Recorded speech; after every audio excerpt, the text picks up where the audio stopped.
partir de agora, você assiste Restaurando Vidas, um programa da Igreja Presbiteriana de Araras.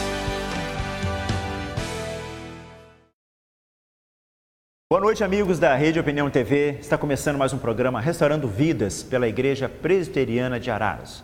Este é o nosso terceiro programa este ano, novo, né? Já com a igreja sob o comando, sobre o pastorado do reverendo Wilson da Silva. E nesses programas iniciais nós estamos, através de uma entrevista gostosa, um bate-papo gostoso com o reverendo Wilson, falando um pouco sobre a Igreja Presbiteriana do Brasil. Vamos falar também sobre a Igreja Presbiteriana de Araras, né? Sobre alguns aspectos, né, da organização, das origens da Igreja Presbiteriana, como fizemos no programa passado, em que nós falamos no finalzinho sobre a vinda do reverendo Ashbel Green Simon, que foi um missionário norte-americano quem trouxe para o Brasil, fundou e iniciou o trabalho presbiteriano. Falamos também da origem do nome presbiteriano, né? É uma igreja dirigida por presbíteros, conselhos, e falávamos no último programa sobre essa questão administrativa da igreja. Já quero dar as boas-vindas novamente, hoje, ao reverendo Wilson, para dar continuidade ao nosso papo, né, reverendo? Muito obrigado, doutor Eliseu. Boa noite, nossos queridos que estão em casa. É um prazer mais uma vez estar com vocês.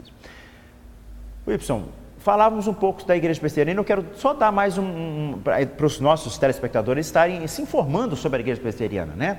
A Igreja Presbiteriana, ela não tem um nome, como algumas outras denominações têm de como referência, né? A Igreja Presbiteriana, ela é uma instituição, como você mesmo falou no programa passado, que ela começa a igreja local tem um governo local, que é o conselho, são homens eleitos democraticamente pela igreja local, que elege. Então esse conselho é quem vai administrar a igreja local.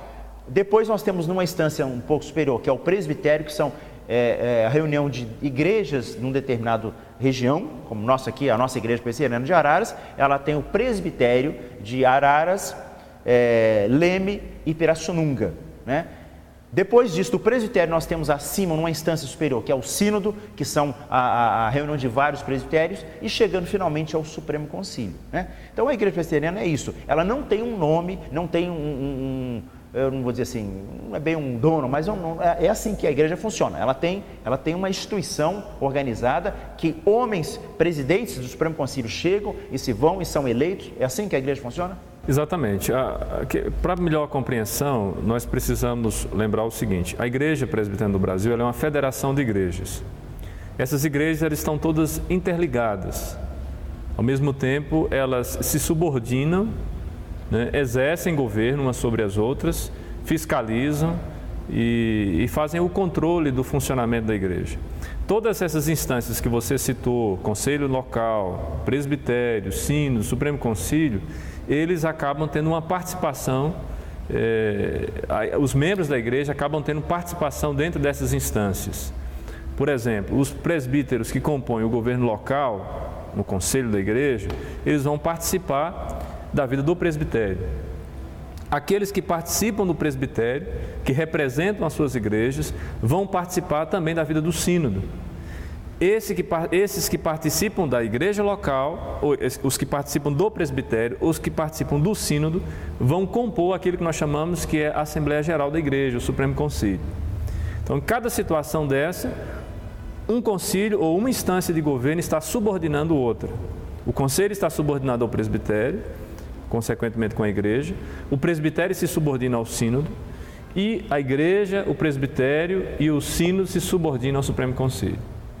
Então está aí uma explicação, né? Como é que funciona a Igreja Presbiteriana do Brasil e consequentemente a Igreja Presbiteriana de Araras. Desculpa. Vamos falar um pouquinho sobre a teologia da Igreja Presbiteriana, né?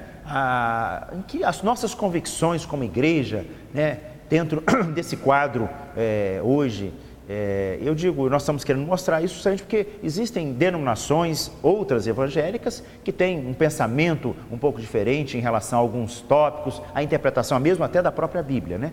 Então eu queria que você falasse para a gente um pouquinho sobre a confissão presbiteriana, né? O pensamento teológico, bíblico e cristão da Igreja Presbiteriana. Ok. Essa confessionalidade, ela tem a ver com a nossa história.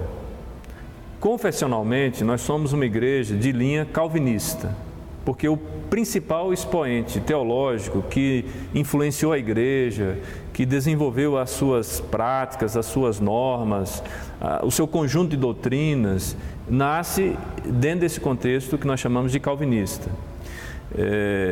É claro que outros reformadores também são contemplados e contribuíram, mas a premissa básica da nossa igreja é de ser uma igreja calvinista.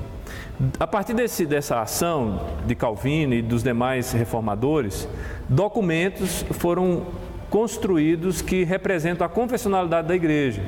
Nós temos a Confissão de Fé de Westminster e nós temos o Breve e Maior Catecismo.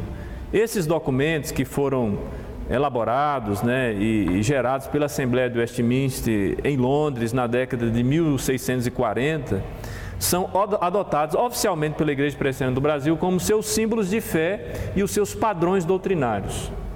E o que é que versa essa doutrina, Quais são as convicções presbiterianas conforme o que está exposto no pensamento de Calvino?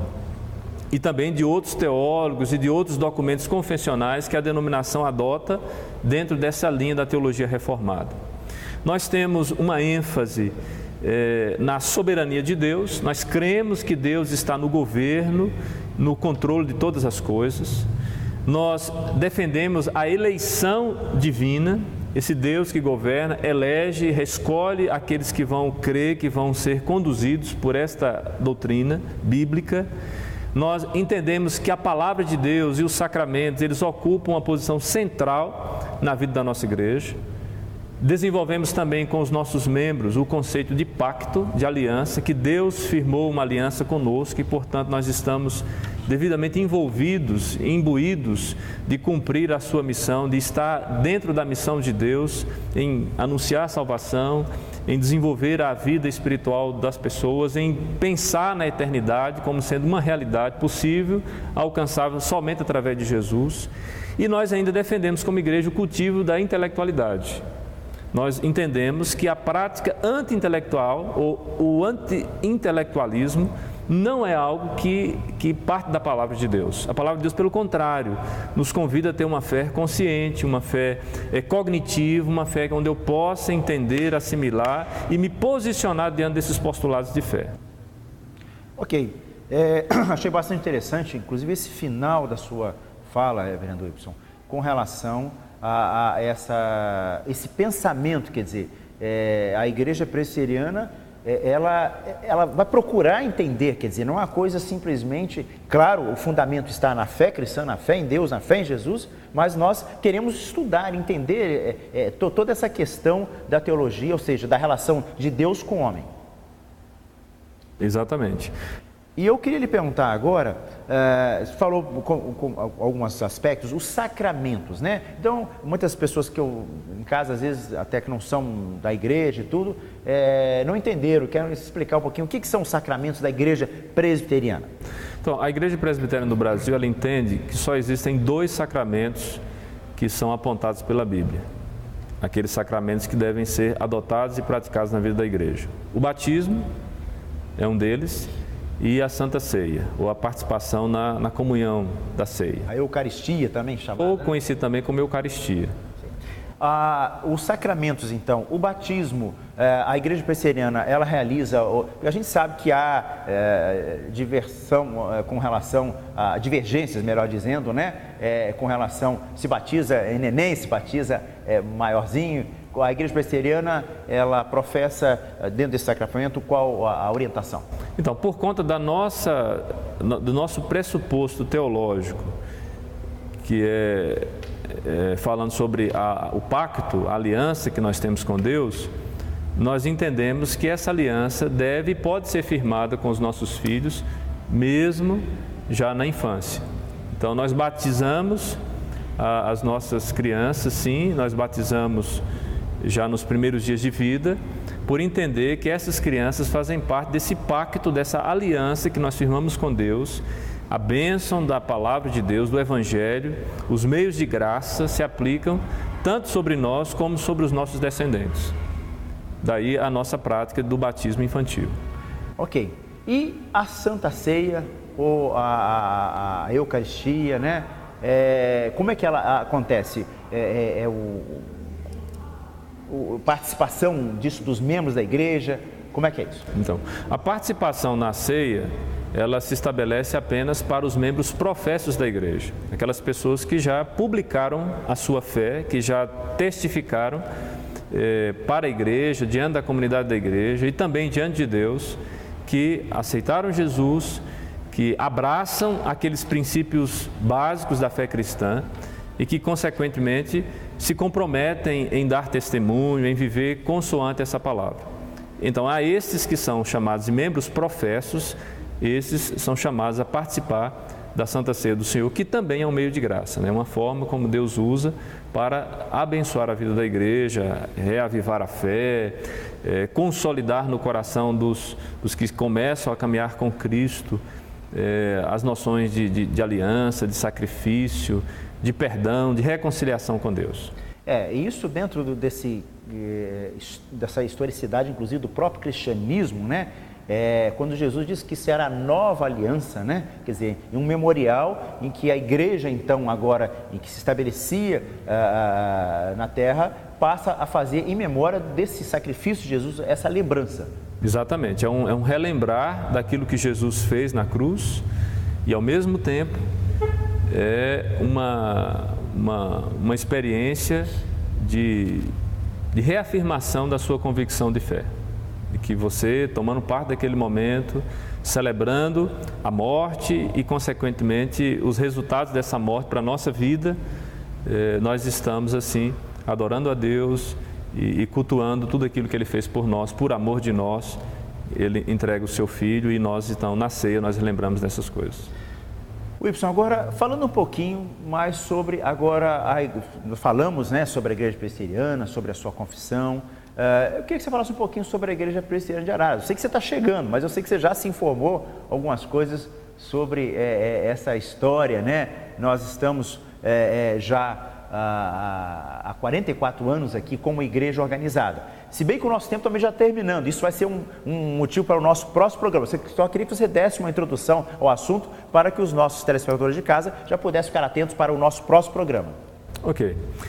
O trabalho da Igreja Presbiteriana de Araras, como os demais trabalhos da Igreja Presbiteriana do Brasil, ela, principalmente aquelas igrejas mais históricas, surge a partir de um missionário norte-americano, porque foi a Igreja Presbiteriana dos Estados Unidos que começou o trabalho aqui no Brasil. Então, a história de Araras tem a ver com o reverendo Alva Ryder, de nacionalidade americana, ministro da Igreja Presbiteriana do Descalvado. Ele veio ao Brasil em 1990. Então aí, reverendo, nós vamos deixar Desculpa, em 1900.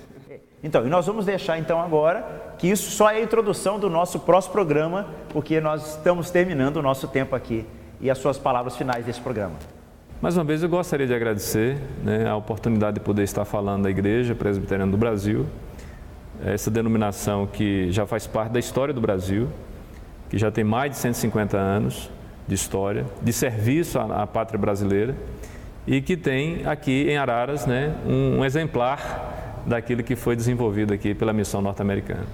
Ok, você que está em casa, nosso compromisso na próxima sexta-feira, um novo programa Restaurando Vidas e que nós estamos dando continuidade a essa história da Igreja Presbiteriana do Brasil e agora falar um pouquinho sobre a Igreja Presbiteriana de Araras e o pastorado também, os projetos do pastorado do reverendo Wilson aqui para a cidade de Araras. Uma boa noite a todos, fiquem com Deus.